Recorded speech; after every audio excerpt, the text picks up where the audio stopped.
Hello, this is Michael Moss. Heather Cox Richardson is unable to read the letter today, so I will be reading it in her place. June 23rd, 2026. Trump continues frantically to insist that the problems with the reflecting pool are the acts of vandals. As Rachel Kahn of the New Republic reported, Trump insisted on Saturday that the pool had worked perfectly before vandals attacked, putting a 250-foot-long gash into the beautiful facade of what took so much work. By Monday, the gash was 300 feet. By Tuesday, it was 350 feet, according to Trump.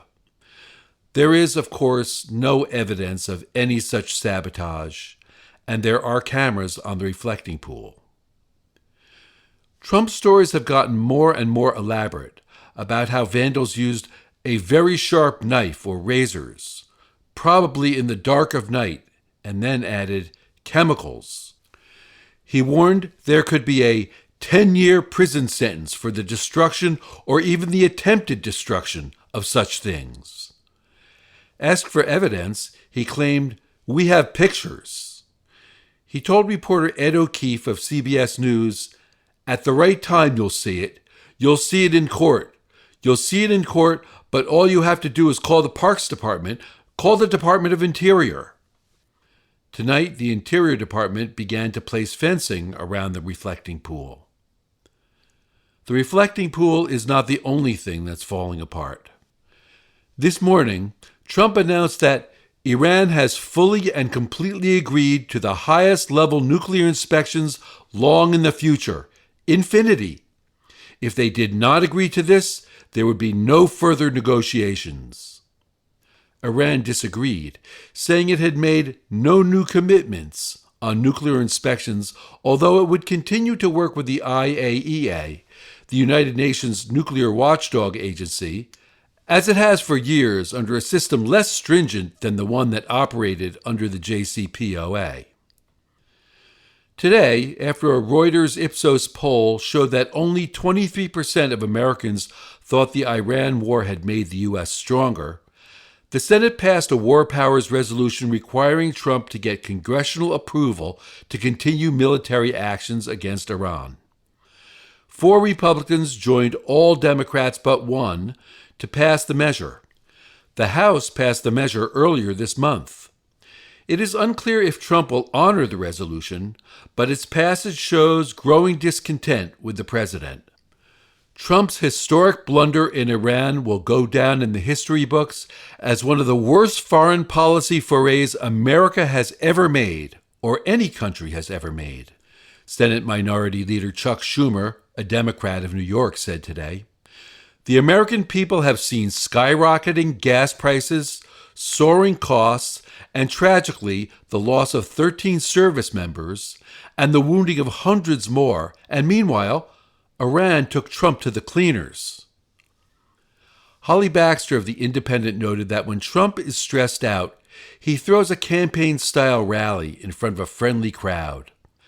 Today, after a poll from the American Research Group showed that 66% of Americans disapprove of his job performance, while only 30% approve, he went to a factory in Pennsylvania to bolster his confidence.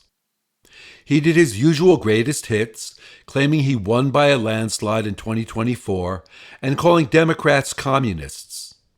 He even made it clearer than ever that he thought people applying for political asylum in the United States had been released from mental institutions. He flitted from subject to subject, and after an hour and a half, audience enthusiasm seemed under control. William Crystal of The Bulwark noted today that a sense of impending mortality seems to be making our president even more unhinged than ever. But, Crystal noted, there are young men with a lean and hungry look in positions of authority and power in the executive branch who are committed to making his dream of power without limits a reality. Those lean and hungry men include Bill Pulte, now acting Director of National Intelligence, Secretary of Defense Pete Hegseth, White House Deputy Chief of Staff Stephen Miller, Secretary of Homeland Security Mark Wayne Mullen, FBI Director Kash Patel, Office of Management and Budget Director Russell Vogt, and Acting Attorney General Todd Blanche. And of course, Vice President J.D. Vance, who is next in line should Trump become unable to perform the duties of the office of the presidency. As Trump crumbles, it appears there is in the administration a drive to create unlimited power in the executive branch that will survive no matter who is in charge. That drive includes silencing political opponents while rewarding loyalists. Last September, Trump announced he would designate Antifa, a word that is short for anti-fascists, as a major terrorist organization, calling it a sick, dangerous, radical left disaster. On September 22nd, he did so, claiming that protesters standing against administration policies are trying to overthrow the United States government, law enforcement authorities, and our system of law.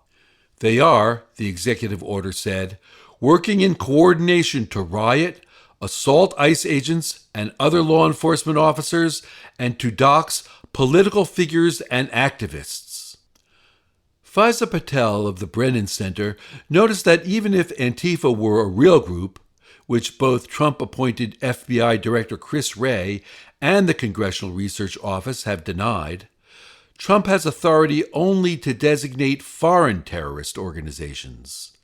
Patel writes that he has no authority to designate groups as domestic terrorist organizations, as is obvious from the failure to cite any statute or constitutional provision in support of the president's action.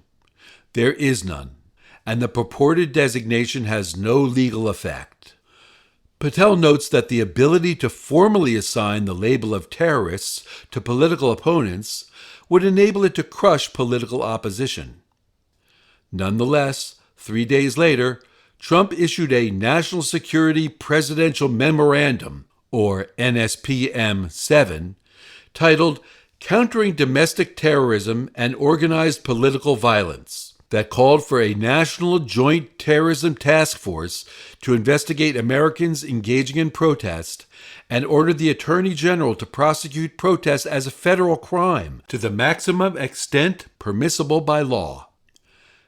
After a protest against ICE at the Prairieland Detention Center in Alvarado, Texas, last July 4th led to a protester shooting a police officer in the shoulder, the government prosecuted 9 of the protesters, some of whom did not know each other and one of whom was not at the protest, as part of an Antifa cell engaging in terrorism. In March, all 9 were found guilty in what observers saw as a test of the administration's power to use broad anti-terrorism laws to prosecute protesters. Today, U.S. District Judge Reed O'Connor sentenced 8 of the Prairieland protesters to between 30 and 100 years in prison. In contrast, Proud Boys leader Enrique Tarrio and Oath Keepers leader Stuart Rhodes were sentenced to 22 and 18 years in prison, respectively, for their roles in the January 6, 2021 attack on the U.S. Capitol that was intended to overturn the results of the 2020 presidential election and make Donald Trump president. When he took office in 2025, Trump pardoned Tarrio and commuted Rhodes' sentence to time served, releasing both men from prison.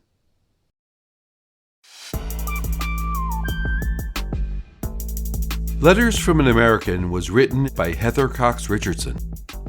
It was produced at Soundscape Productions, Dedham, Massachusetts. Recorded with music composed by Michael Moss.